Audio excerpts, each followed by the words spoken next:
So good morning, students. So the another important electron displacement in covalent bonds is hyperconjugation. What is hyperconjugation?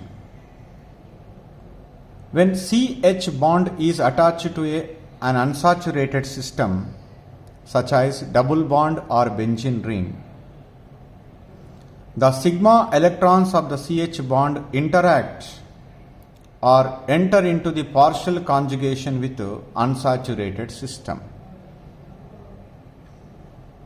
That interaction we called hyperconjugation. That is, here the interaction is between unsaturated system and CH bond attached to the unsaturated system. This concept was developed by the Nathan and Baker. That's why this effect is called Nathan-Baker effect. According to this concept, if an alkyl group is carrying at least one hydrogen atom is attached to the unsaturated system, it releases electrons of carbon-hydrogen single bond towards multiple bond. That means, let us take this molecule H, C, H, H, CH, double bond, CH2. This is an unsaturated carbon atom because it is connected to the multiple bond, double bond. This unsaturated carbon atom is attached to the alkyl group. In this alkyl group, at least one hydrogen atom is directly attached to this carbon atom, that is sigma hydrogen, sigma carbon atom, sigma hydrogen. Then these electrons, so that means this single bond releases the electrons towards the multiple bond. How it releases the electrons you can see. It can shift these electrons to here, then these electrons are shifted to here.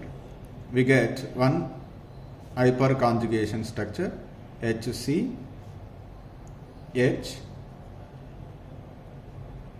CH, CH2. Here we get minus, this is get double bond. Here hydrogen is in the form of H plus. Suppose if we shift this hydrogen, say for example, this is the one case. Second case is this one. Then what you get? Another hyperconjugation structure. Here this sigma CH bond is transfer the electrons to the unsaturated system. So that is called interaction. Then H, double bond, CH, CH2 minus, like that. Here hydrogen is free, not free, it is bound to this pi electron cloud. Next to the third one is this hydrogen, that is by shifting of electrons to here, this is the third. Then we get H, H, double bond, CH, CH2 minus, H plus, like that. So the three sigma CH bonds are interacted with unsaturated system. This is called hyperconjugation. This hyperconjugation system is same as the resonance effect. Here basic difference is, while writing the resonance structure, the double bond is become single bond is become double bond. But here, while shifting of an electron, while transfer of an electrons towards the multiple bond, here there is no bond between the alpha carbon atom and its hydrogen. That is we seen here. So that's why this hyperconjugation is also called as no bond resonance. The another important point is, While transfer the electrons from the sigma CH bond to multiple bond,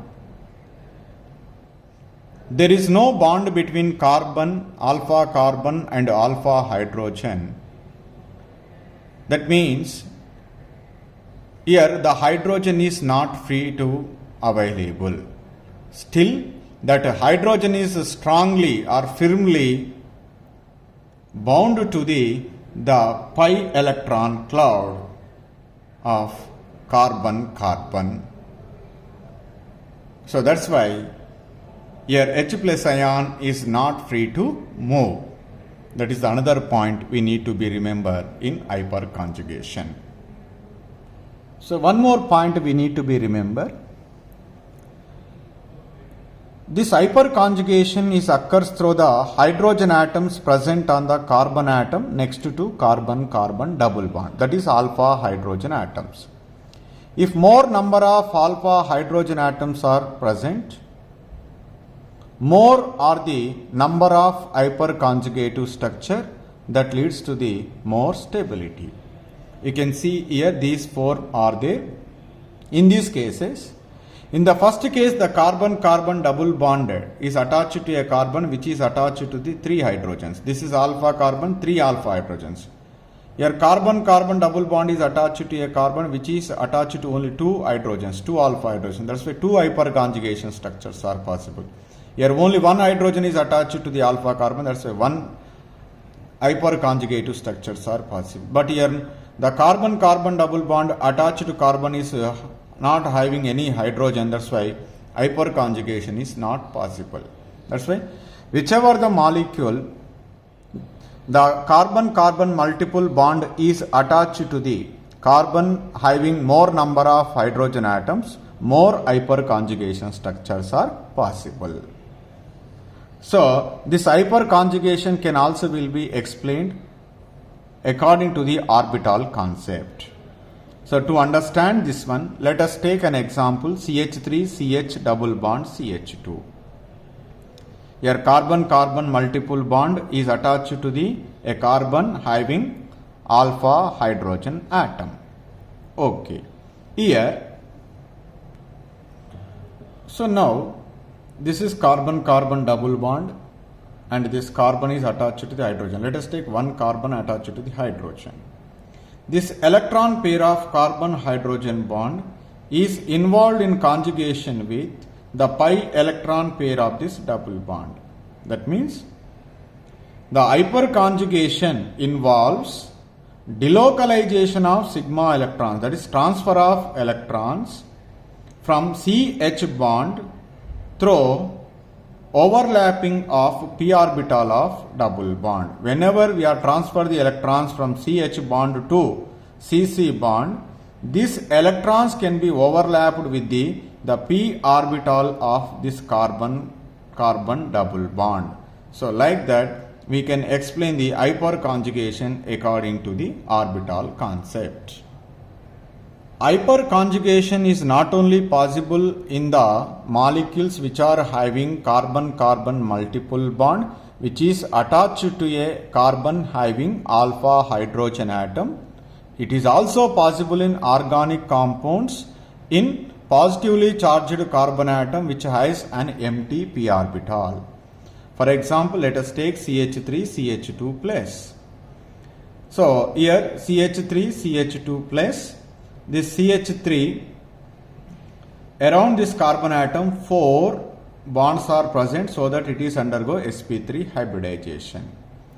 This carbon is carrying positive charge, means it is already lost one electron. So around this carbon atom the 3 bonds means, so the 3 electrons are involved in the hybridization to form sp2 hybrid orbital. And one orbital is empty orbital because out of the 4 valence electrons 3 are involved in the hybridization. One s orbital, 2 2p orbitals. One more orbital is there, that is an empty orbital is present on the carbon carrying the positive charge. So in this case the hyperconjugation arises due to the partial overlap of sp3 and S